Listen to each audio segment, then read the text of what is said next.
Whose performance stood out more, Harden or Greek Freak? Well, to me, it was James Harden because of how anemic he was offensively in the second half. He didn't do much, but here's what I love about it. The reason why I'm bringing it up is because I was incredibly happy to see the other things that he did. He had 14 assists on the night.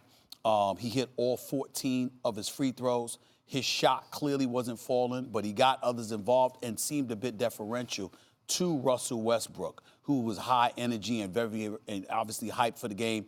I love the fact that Russell Westbrook shot what he shot. He shot like 42% from three-point range. If he can shoot in the mid 30% from three-point range, that's all. If he can shoot 34, 35% from three-point range, that's a beautiful. I'm just saying, and that's a beautiful thing because he's been 29% or lower over the last 2 or 3 years. But I'm looking at James Harden, and obviously Giannis stood out, and I'll leave that to Max. He was spectacular. But the reason why I appeal from it is because we're talking about the Lakers and we're talking about the Clippers. And last night, seeing James Harden perform the way that he did offensively, but still watching how Houston gelled, it just said something to me about it reminded me how dangerous this team could be. Eric Gordon, is he really going to shoot like this going forward? I mean, my goodness, he couldn't buy a basket for crying out loud. Russell Westbrook pushing the ball up the floor. As great as Chris Paul is, Chris Paul ain't that athlete. He doesn't have that kind of speed with the basketball.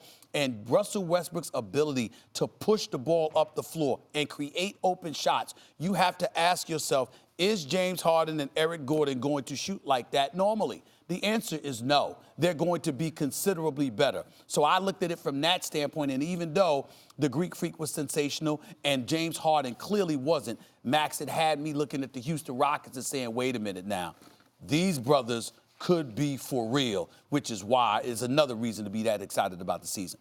I want to comment real quick on Harden. I'll get to the Freak because it's about the Freak for me. Yep. But based on what you just said, I agree with you. Harden missed a lot of shots, but they're taking away the step-back three, and they have rim defenders. So once you funnel them there, you're going to have more success than maybe other teams will.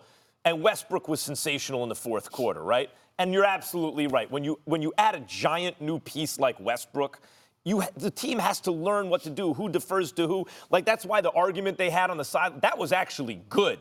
I took that as a good sign because the reason they do that out in the open is because they're boys. They can do that. It's a sign of health on the team. So I agree with that analysis, and Harden's playmaking was excellent also when his shot wasn't falling. But Stephen A., 30 points with a triple-double in your opener when it looked like they were going to beat the brakes off you. Like early, the Rockets get out to a lead. You're like, whoa, look at these Houston Rockets, the Bucks.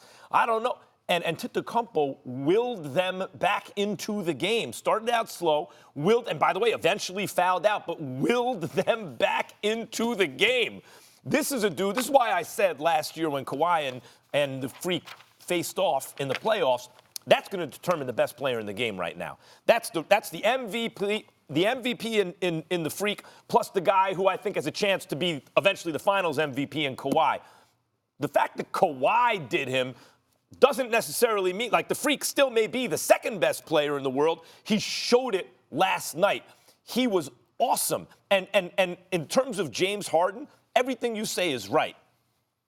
But even there, Stephen A., there's something about opening your first game of the season, which is more like the playoffs than a lot of other games. There's a lot of attention on it.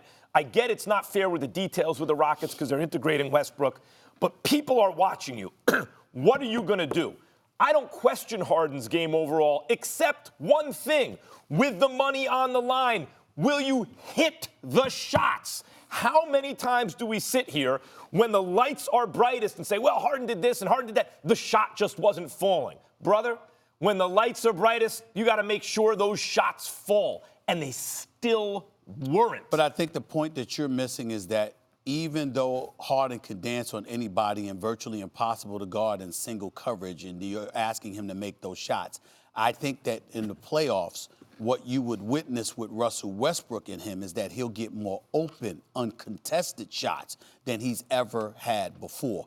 And that's what you have to pay attention to. And the other thing that we have to pay attention to is what we say about the Clippers. Why do we give the Clippers as a squad, from a talent perspective, an edge over the Los Angeles Lakers, because essentially you're integrating Kawhi Leonard and ultimately Paul George to a nucleus that's been relatively intact. Well, guess what? The same is applicable to the Houston Rockets. Yeah, no doubt. Because now Russell Westbrook is there, but Clint Capella has been there, Eric Gordon has been there with James Harden and what have you, and of course, P.J. Tucker. We got to remember that as well. And so as you look at them, you just say to yourself, okay, we're going out of our way to integrate Russell Westbrook. We got a new semi-alpha dog, him and James Harden, but all the other pieces are there.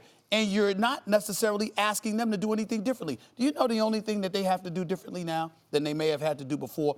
With Chris Paul, you did find yourself more in half-court settings. Than on the not to mention the fact that James Harden was also ball dominant because he'll dance on you and create one-on-one opportunities, that kind of thing, ISO plays.